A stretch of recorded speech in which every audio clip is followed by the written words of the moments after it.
How can we create engaged readers? In this series of small films, we are looking at this question from different angles.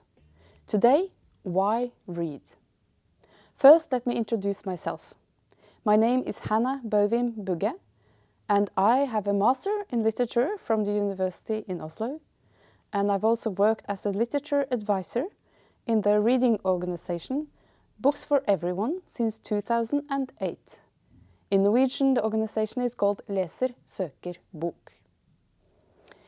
In this series, we are looking at key factors for successful reading, and we are looking at 4 different factors.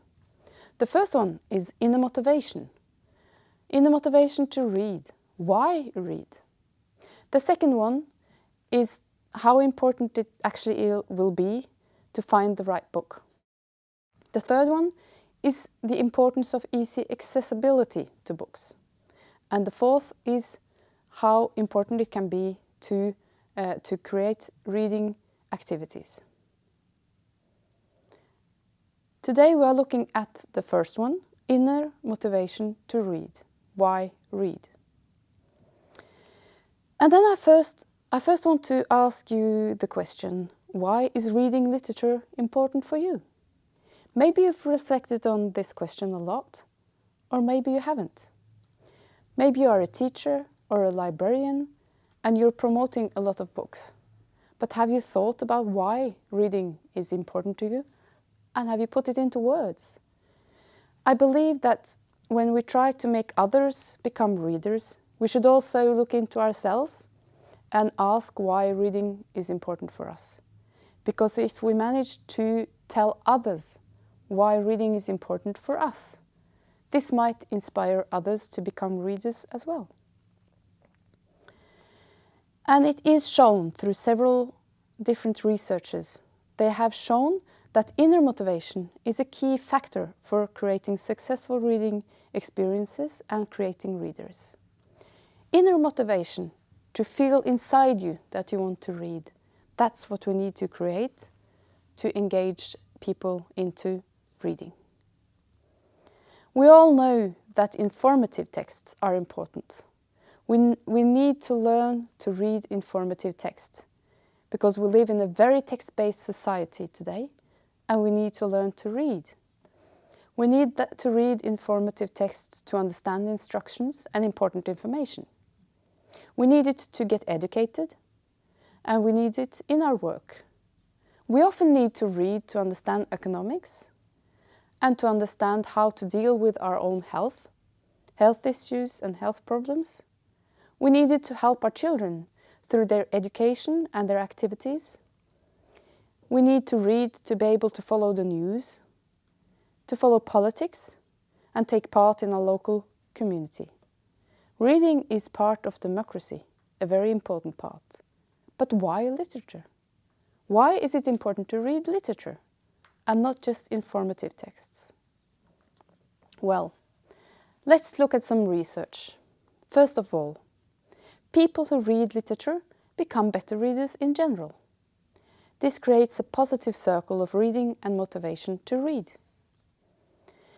It is shown that reading increases our vocabulary and our reading speed, and this makes reading more pleasant. This circle, the positive circle of reading, is often referred to as the Matthäus effect.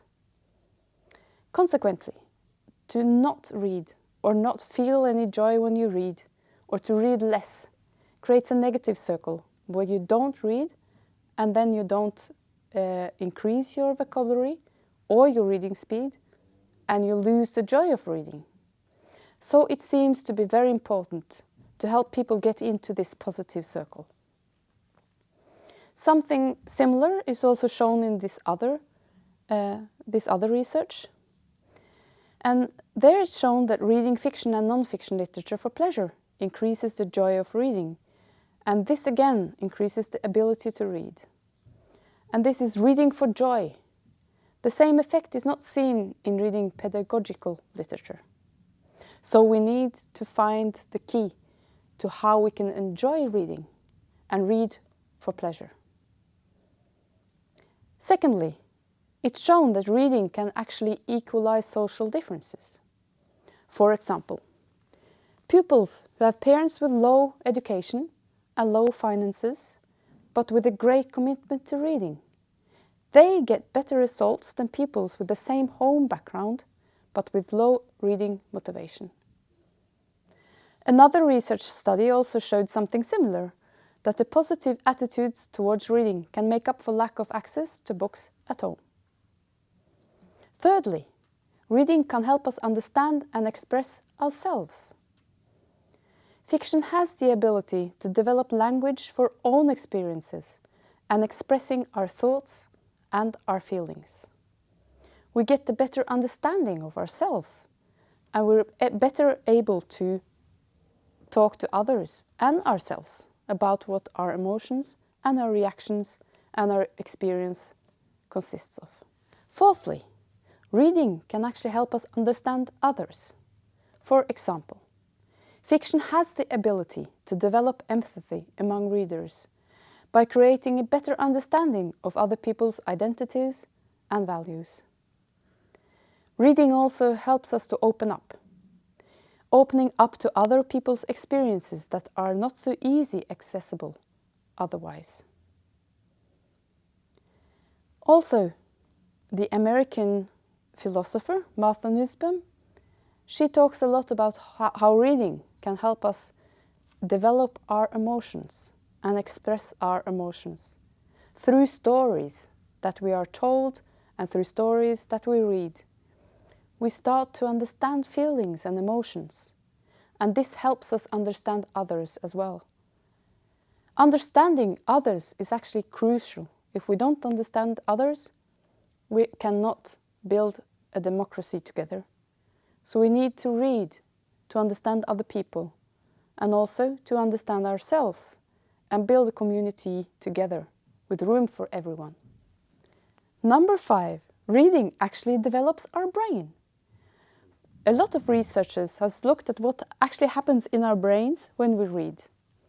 And a lot of them can see the movement that is happening in our brains as we read and how this activity grows.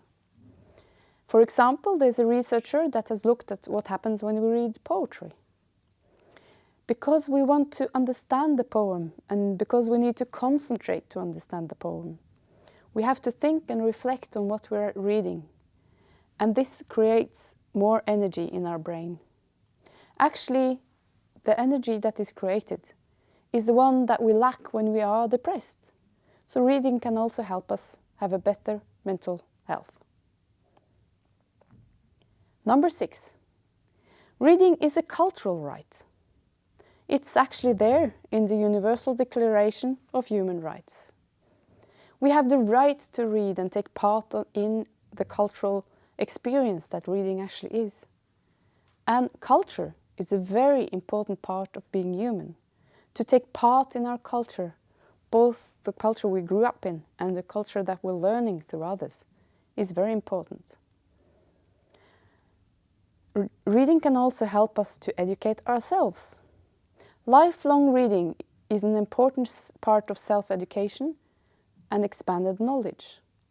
And this is something that we are looking at in the Erasmus-project Books Without Borders. Books Without Borders is a project that is aiming to find new ways and to share ways that we can use reading to help adult readers to become self-educated through their lives. I started this small video by asking you, why is reading important to you? Now I want to share some thoughts and reflections about why reading is important for me. Well, I think reading, first of all, maybe it gives me just a break from everything. I'm there with my book and the stories, and I'm able to just dive into the book and be there for a while and calm down a little. It's a safe place to think, to feel and explore my thoughts and explore my feelings. Also, I believe that reading literature, it creates a space for co-creation. I'm there with the text. I'm not just passively sitting and looking at something. I'm actually co-creating with the text. And I think that's a very important part of making good books. Even if we make easy to read books, we should make books with a lot of room for co-creation for the reader. It's also important for me that literature has no set answer. It's always possible for us to come with our thoughts and our feelings, and there's no judgment. No one will judge us for our thoughts when we meet literature. Maybe this is a reflection on the reader response theory. Wolfgang Iser said that the empty space in high-quality literature is what actually makes the literature have high quality. There's an empty space that makes the reader having room to co-create with the text. For me, reading literature is also important because I don't always have to like a book. It's not like I love every book I read. Sometimes the joy of reading literature is actually to be able to not like a book. And maybe that's also important, that we talk to others about this joy of not liking a book. We're practicing the ability to react, analyze, evaluate, and find words to express our thoughts and our feelings. This also helps us discuss our opinions. And research actually shows that people become more motivated and get more out of the text they are reading if they get the possibility to reflect upon and discuss what they just read. I think also reading helps me to connect with the natural language. If I really get into language that makes me get into this reading flow, and language just expands and language is beautiful, that gives me a very good reading experience. But sometimes also to go beyond the natural language, to go to the place where the natural language is expanded. It helps me feel that I can reach for something beyond myself, to stretch for something beyond language. So, why is reading important for you? Think about it, put it into words, and share the joy. Your attitude will influence others. Thank you.